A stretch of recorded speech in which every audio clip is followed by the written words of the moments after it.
సొంత నావిగేషన్ వ్యవస్థ రూపకల్పన కోసం భారత అంతరిక్ష పరిశోధన సంస్థ చేపట్టిన ప్రయత్నంలో మరో అడుగు విజయవంతంగా ముందుకు పడింది. ఈ దిశగా ఇస్రో చేపట్టిన మరో ప్రయోగం విజయవంతమైంది. నావిగేషన్ ఉపగ్రహాల సిరీస్లో 6వ ఉపగ్రహాన్ని ఇస్రో బృందం సక్సెస్ఫుల్గా కక్షలోకి ప్రవేశపెట్టింది.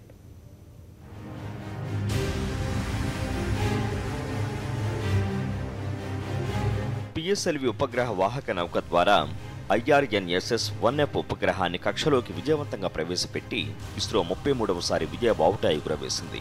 ఇస్రో స్వదేశీ నావిగేషన్ ఉపగ్రహాల శ్రేణిలో 1425 కిలోల ఈ ఉపగ్రహాన్ని భూమికి దూరంగా 20,657 కిలోమీటర్ల ఎత్తులో భూస్థిర బదిలీ కక్షలో శాస్త్రవేత్తలు విజయవంతంగా ప్రవేశపెట్టారు.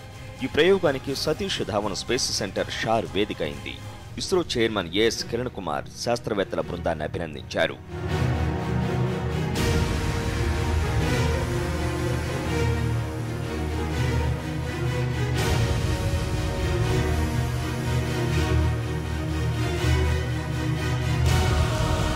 మంగళవారం ప్రారంభమైన కౌంట్ డౌన్ 54 గంటల 30 నిమిషాల పాటు నిర్విఘ్నంగా కొనసాగింది.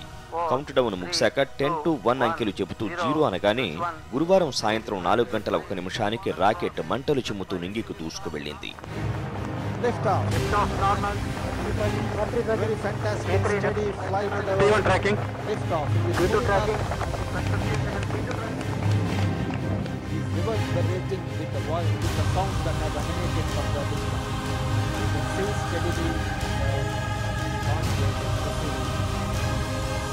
దేశీయ అవసరాల కోసం స్వదేశీ సాంకేతిక పరిజ్ఞానంతో తయారు చేసిన దిక్సూచి ఉపగ్రహ వ్యవస్థకు 2006లో ఇస్రో శ్రీకారం చుట్టింది.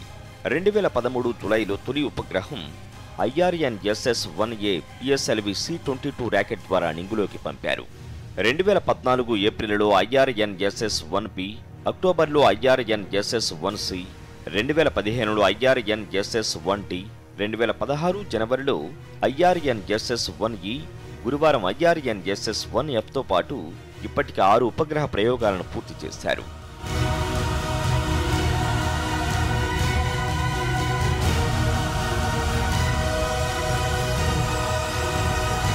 ప్రయోగం విజయవంతం కావడంపై రాష్ట్రపతి ప్రణబ్, ప్రధాని మోదీ సంతోషం వ్యక్తం చేశారు. ఇస్రో శాస్త్రవేత్తల బృందాన్ని అభినందించారు. మన శాస్త్రవేత్తల విశేష కృషికి సెల్యూట్ అంటూ మోదీ ట్వీట్ చేశారు. ఇస్రో శాస్త్రవేత్తలకు వైఎస్ఆర్సీపీ అధ్యక్షుడు వైఎస్ జగన్మోహన్ రెడ్డి అభినందనలు తెలిపారు. ఈ ప్రయోగంతో దేశం అంతరిక్ష రంగంలో మరింత దూసుకువెళ్లిందని, భవిష్యత్తులో ఇస్రో మరిన్ని విజయాలు సాధించాలని జగన్ ఆకాంక్షించారు.